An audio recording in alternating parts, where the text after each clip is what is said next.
going to be a week to Ondo election. That is going to be next week, Saturday. That's 16th of November.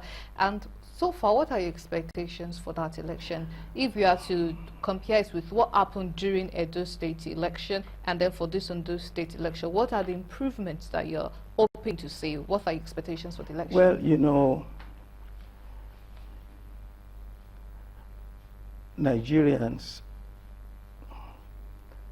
are by and large law-abiding citizens. If you lived in other countries and you see human beings perform, you know that Nigerians are peaceful. The problem in Nigeria, one, is that the illiteracy rate is too high. Most people who don't even know what they're doing. The second is that law enforcement is lacking. If it was not for law enforcement, you would not have peaceful election in America. Those people who are burning ballot boxes before they reach home, they're already waiting for them. Law is moving fast. You know, they will not let you cheat. They will not let you rig. That is it. We must have these things. Therefore, we got to call on not just ordinary people like you and I who don't have any power to change things, but if you're Inspector General of Police, do the right thing. If you're an ordinary policeman, do the right thing. If you're a court orderly, do the right thing. You know, because you are the one in position to determine how this thing is going to go. For the ordinary people, we need to tell them, hold your representatives accountable. You cannot say you are my senator and you are doing things against me, but what they do when they get to our Senate, they just represent their own personal interest first, and then maybe their party, not the people, their party. So, these things must change. In Ondo, we have seen the debate between the two major candidates. It appears from that debate that Agbola Ajayi, the PDP candidate, is by far more knowledgeable, superior. He has more integrity, knowledge, commitment. Now, unfortunately, if that is what determines election, Harris will be president now in America. So, for the people, because Ondo is monolithic, all of them are from Ondo. The issues that brought down Harris are not there. So many different issues, you know. So, based on what we have seen of the two candidates, we expect Agbola to win this election. He's also very grounded in the state. But my fear is the the resident electoral commissioner. Because the national chairman of APC, after the Ondo election, has said everywhere they go now, Ondo included, of course, they are going to use the templates they used to rig and win election in Edo. That's our fear. If that happens, then again we are saying the electoral system has to change. But given what we experienced in Edo, the people of Ondo now have risen. You know, they started complaining weeks ago and started monitoring INEC.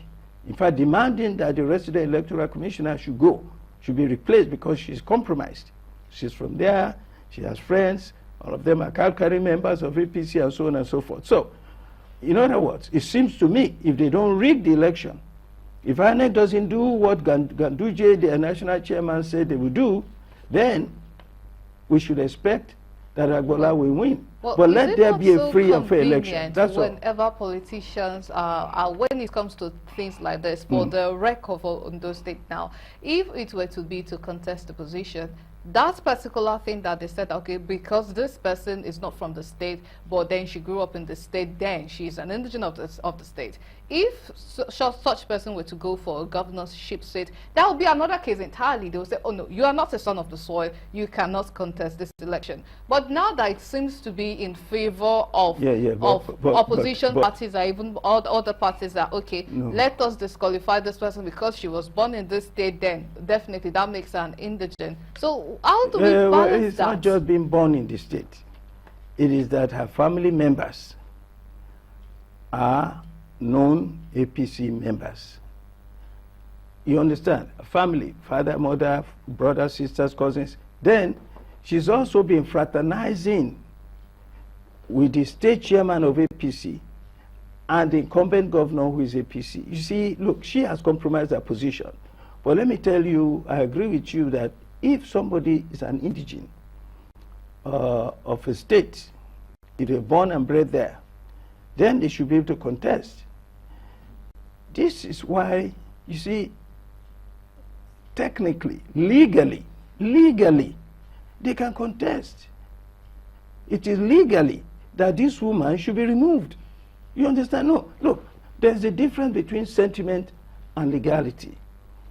You see, when it comes to who wants to run for governor, why do you think Bola Ahmed Tinubu is able to become governor of Lagos State? He's not from here. He's from Iraq-Beji in Osun State. But because his family name that he claims is really integral to Lagos, and because he knows people, he knows what to do in Lagos, the culture is the same. He's a Yoruba man. Of course he can run.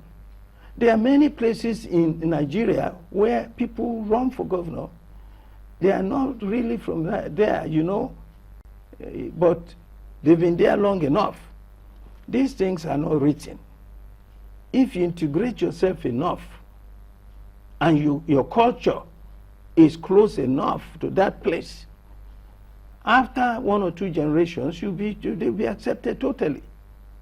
So it is a legal issue for this woman. It is not an emotional issue. Legally, she should not be there, because if she is, it will give INEC a bad name already. And when the complaint is so much, even for that reason, just put somebody else there. Okay, all right. I wish we could go on and on, but sadly, we are running out of time. So thank you so much for being with us here today in the studio. We truly appreciate your presence. Thank you so much for being with us. Thank you.